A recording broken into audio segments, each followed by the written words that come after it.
arguably one of the most confusing teams in the NFL. Let's break down the roller coaster, guys. That is the 2025 Jacksonville Jaguars. Two months ago, I was actually pretty high on this team.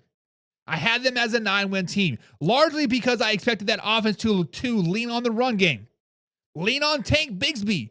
He was emerging as a running back one last season, and I really anticipated Travis Etienne finding a new home, getting pushed out of Jacksonville. But that clearly is not the direction that the team is heading. Mr. Duval himself, everything out of training camp says that Travis Etienne is the guy. He has gotten nearly every carry in training camp, and I got to be honest, that's not a backfield that screams physicality or ball control. Add in a wide receiver core that doesn't inspire much confidence either. Now that is the real concern, and whether this offense has consistency to support a playoff push or not. And then there's Travis Hunter. Yes, he is electric talent. There's no question about that. But the idea of him playing both ways on offense and defense, how he's played 63 snaps in training camp alone just in 3 days on both sides of the ball, that's just not bold. It's risky. You are risky stunning his development and flat out wearing him out before he even hits his stride. But hey, who am I to say what to do in Jacksonville? But for right now, guys, I am backing off the Jacksonville Jaguars. I think their floor is 4 wins. I think they might get a 4-win season. Their ceiling is not very good. 9 wins if everything hits right. But the path is getting narrower and narrower. So, guys, let's go by week, a full prediction at the end, giving you the Jacksonville Jaguars. And week number 1 of all that shit I just talked, they open up out at home, take on the Carolina Panthers, and they open up strong at home. Bryce Young and the Carolina Panthers are still trying to figure things out, and the Jaguars jump out to 1-0. I love it. Week number 2, they're on the road, take on the Cincinnati Bengals. A tough road trip. Joe Burrow, Jamar Chase, and that Cincinnati offense overwhelms the Jaguars defense, moving them to 1-1 on the year. Week 3, at home, taking on the Houston Texans. They're back at home with the big divisional matchup, and they find rhythm in the run game. Travis Etienne looks solid here. Do not get it twisted. One game is one game, but they do move to 2-1 on the year. But then the wheels start to fall off the wagon.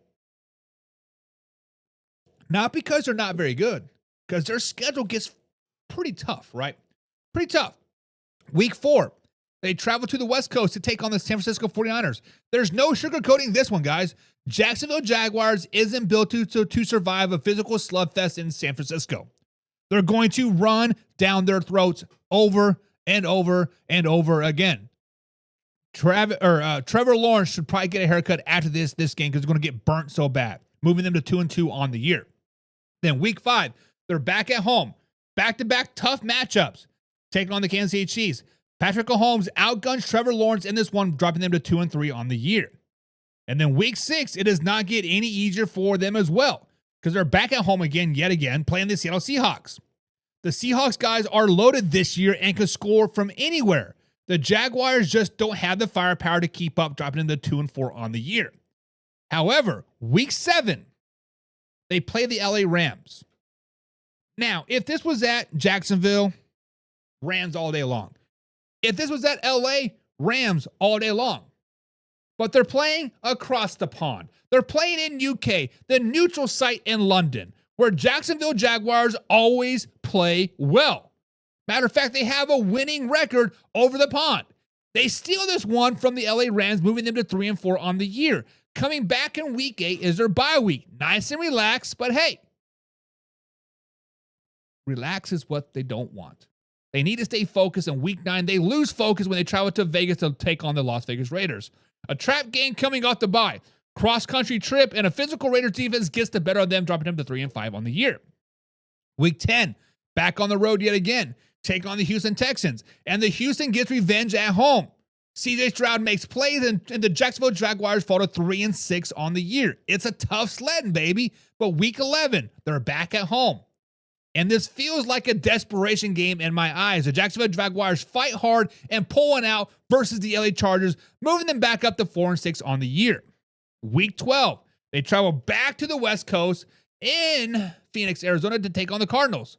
And the Arizona Cardinals surprise them. Kyler Murray is dialed in. The Jaguars yet let another road game slip away. Matter of fact, they get blown out.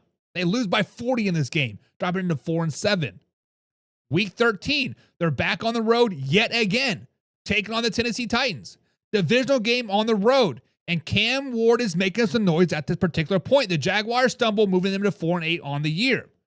Now, week 14, they're back at home. They take care of business versus the Indianapolis Colts. The Colts aren't ready for the pressure of trying to win the AFC South, and the Jacksonville Jaguars moved them 5-8. Week 15, they're at home yet again, and the New York Jets offense just can't get it going. Sorry, Justin Fields, you're going to stumble toward the 8 because that's the Jets' MO. The Jacksonville Jaguars win one ugly, moving them to 6-8 on the year. Week 16, they travel to Mile High Stadium to take on the Denver Broncos late season altitude game, and the Denver Broncos defense gets after Trevor Lawrence. The Jaguars fall to 6-9 on the year. Week 17, they're back on the road, take on the Indianapolis Colts. Indianapolis is playing spoiler or maybe even still in the hunt. Either way, the Jaguars lose another divisional game on the road, dropping into 6-10. Then week 18 at home, take on the Tennessee Titans. They try to finish on a high note. They sweep the Titans at home and close out the season 7-10. Guys, this team just doesn't have the offensive depth to overcome tough matchups or survive long slumps. If Travis Etienne gets worn down or Travis Hunter becomes overused, things could fall apart quickly. That's why the floor is 4 wins for the Jacksonville Jaguars. They are relying on too many what ifs. What if Travis Hunter is the man? What if Travis Etienne isn't a bust? But if they stay healthy, if Lawrence gets hot, and the defense holds its own, 9 wins is still in play. So guys, in the comments down below, do you think the Jacksonville Jaguars can compete in the AFC South with Travis Etienne still as RB1 and not Tank Bigsby?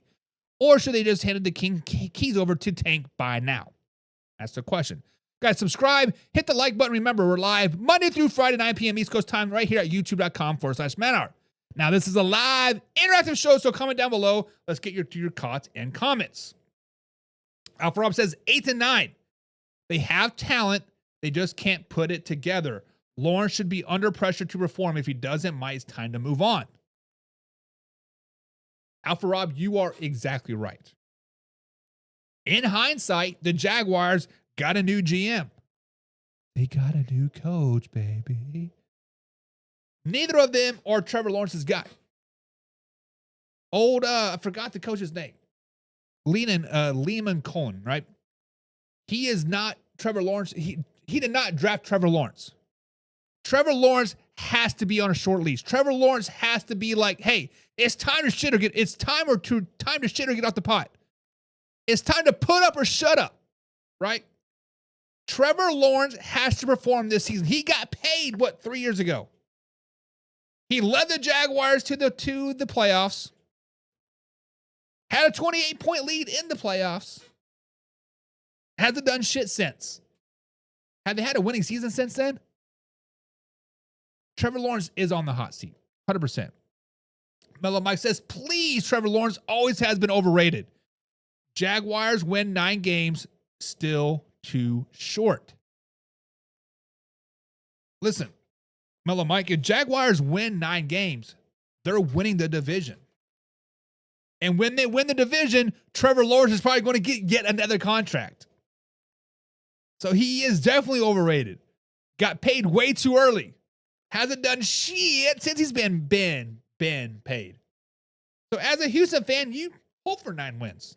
Hope for the 9 wins. Hope for a playoff berth. And hope Trevor Lawrence gets paid yet again. Mellow Mike says, going to find out Trevor Hunter is a better quarterback than a wide receiver. Brian Robertson, he is a legit stud. Honestly, if Travis Hunter would focus on one side of the ball, whether it be receiver or cornerback, he could be a rookie of the year on either side of the ball, I think. But since they're splitting them up, doing whatever he is going to do. It's stupid, right? But beyond Brian Thompson, beyond Travis Hunter, you have De'Ami Brown.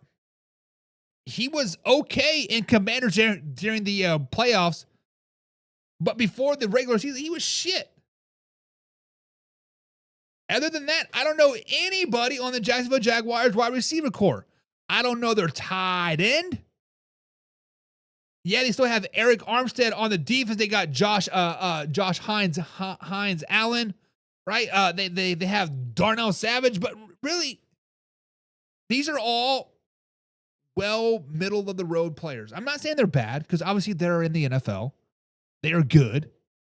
But the Jacksonville Jaguars just don't have any depth. They don't have that star power, right?